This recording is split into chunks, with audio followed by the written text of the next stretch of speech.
The movie begins in the house by the lake. A woman named Vanessa stared, lost in thought, out of the window. Suddenly, a bird crashed into the glass. Alex, Vanessa's husband, came to help with the bird. He said that his mother once told him that such birds symbolize the end of one chapter and the beginning of a new one. He tried to take his beloved's hand, but she simply walked away. In their large, beautiful house, one of the rooms was meant for a child. But it was empty now. Over breakfast, Vanessa told Alex and his brother Martel that she had heard noises from the forest during the night. But the men had heard nothing, and besides, the facility in the forest had been shut down. Rumor had it that various experiments had been conducted there, linked to the disappearances of people in the area.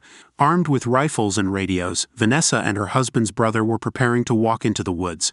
The preparations went routinely, until Martel accidentally mentioned the name of Vanessa and Alex's deceased son. Vanessa couldn't take it and ran out of the house. Out in nature and alone, she felt some relief as she inhaled the scent of the forest. She tried to release her nervous tension, but her ears caught sounds that clearly didn't belong to the natural surroundings. Suddenly, someone fired a shot right near her. Vanessa was lucky the bullet missed her. Peering out from her cover, she saw herself. Earlier, before leaving, she had promised her husband she would return in an hour. The men hurried toward the forest when suddenly Vanessa emerged to meet them. Vanessa rushed into the room like a whirlwind, and Alex followed her, sensing that she had lied about what she had seen. He couldn't understand why, after the loss of their son, his beloved had distanced herself so much from him and refused to accept his support. The woman began searching for the pills her therapist had prescribed to ease her condition after the tragedy. After finding the medication, she paused, wondering whether she should take it. Perhaps what she had seen wasn't just a product of her sick imagination. Vanessa watched television alone. Alex offered his wife dinner, and she emerged from her sanctuary to join the men. Martel told funny stories from their childhood and how those stories had shaped his life.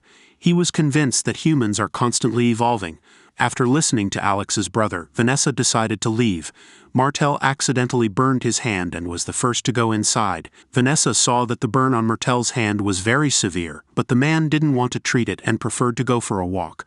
Vanessa turned around and suddenly Martel emerged from the depths of the house with his hand bandaged. At night the woman couldn't sleep. She grabbed some bullets and her rifle and headed into the woods. There she found the fence of the very facility Alex's brother had talked about. Vanessa passed through the partially collapsed gates without any trouble. She saw her footprints on the ground, but everything around her looked too similar. She marked the trees, but it didn't help. Vanessa kept returning to the same strange-looking tree again and again. At home, Vanessa told Alex that she had found something in the forest, but it was hard to explain.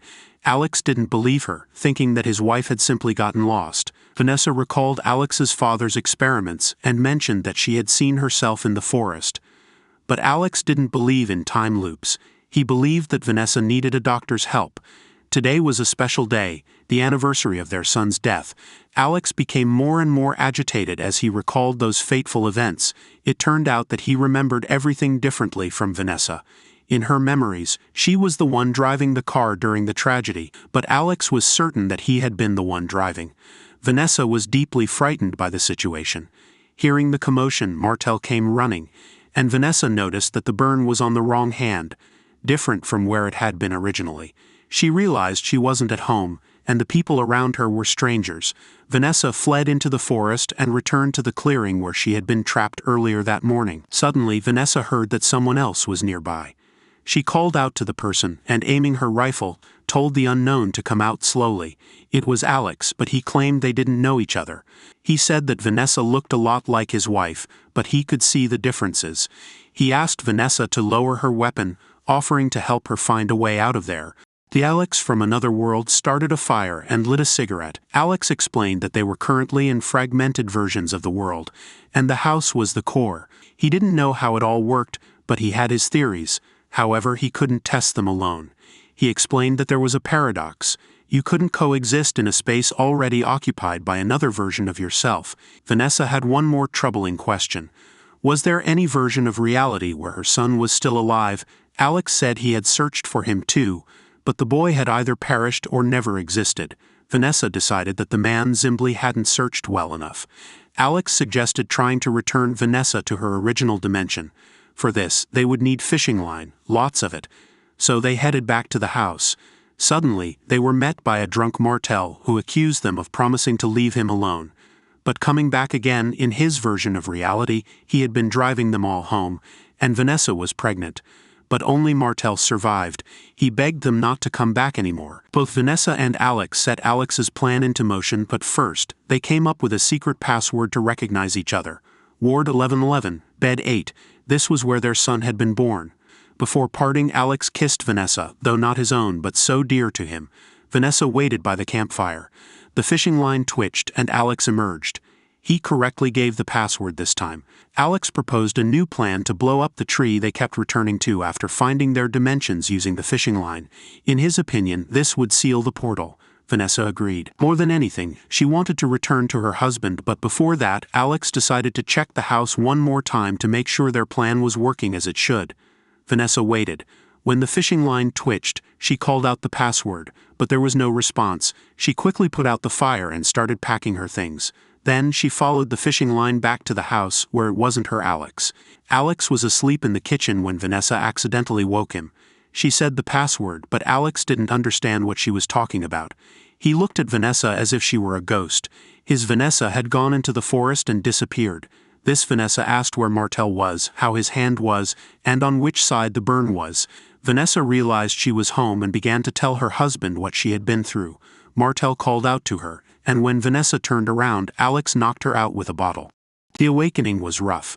Alex shouted that she wasn't his wife and grabbed a gun. Martel stopped his brother, convincing him that they didn't need to do this. One of the other Vanessa had tried to take her life, so she had to shoot first to protect everyone. Vanessa tried to explain about the different dimensions. He attempted to get rid of Vanessa again, but Martel rushed to protect her. In the struggle, Alex accidentally wounded himself. Martel kicked Vanessa out. As the girl approached the forest, Martel voluntarily passed away. Vanessa returned to the clearing. The dimension had changed. There lay a lifeless Alex, but Vanessa realized this Alex was a stranger to her. Vanessa went to the house to check where she had ended up this time but decided to be more cautious. But she didn't reveal herself and returned to the clearing. She was awakened by Alex. He said the password, and Vanessa responded. The woman told him what had happened in her original dimension. Vanessa had lost everyone she loved. Meanwhile, this Alex had found his dimension and now wanted to blow up the tree. But Vanessa noticed that this Alex had a wedding ring, which he didn't have when they first met. She asked if the wife of the Alex he had taken his life believed him. Alex replied that the fewer Alexis, the better. He suggested Vanessa do the same. Find a dimension she liked and make it her own. Vanessa realized why the other Vanessa had left this other Alex. As he bid her farewell, he advised her to choose wisely when the time came to make a decision. Then the man hid the body of the Alex from this reality inside the tree and set a timer for 45 minutes. During this time, Vanessa had to find herself a new dimension. Suddenly, another Vanessa aimed a rifle at her. In the ensuing conversation, it became clear that this Vanessa was the same one that Alex, who had just set the explosives, was looking for.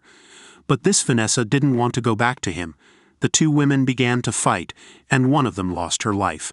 Vanessa walked toward the gate, exhausted, hating the day when all this began. She decided to go home, regardless of which reality it was. The house was quiet and empty. Vanessa took a shower and let her emotions out for the first time in a long time. While she fell asleep in bed, she was awakened by a bird hitting the glass of the bedroom window. Vanessa went downstairs to remove the carcass. Suddenly, Alex approached her and said a phrase that his mother used to say to him as a child. Alex took her hand, saying that this bird was a sign of a new beginning. Vanessa went upstairs to the son's room. Opening the door to the room, she was surprised to see children's clothes on the bed. Suddenly, she heard her son calling her. Thank you for watching. Don't forget to subscribe. See you in the next video.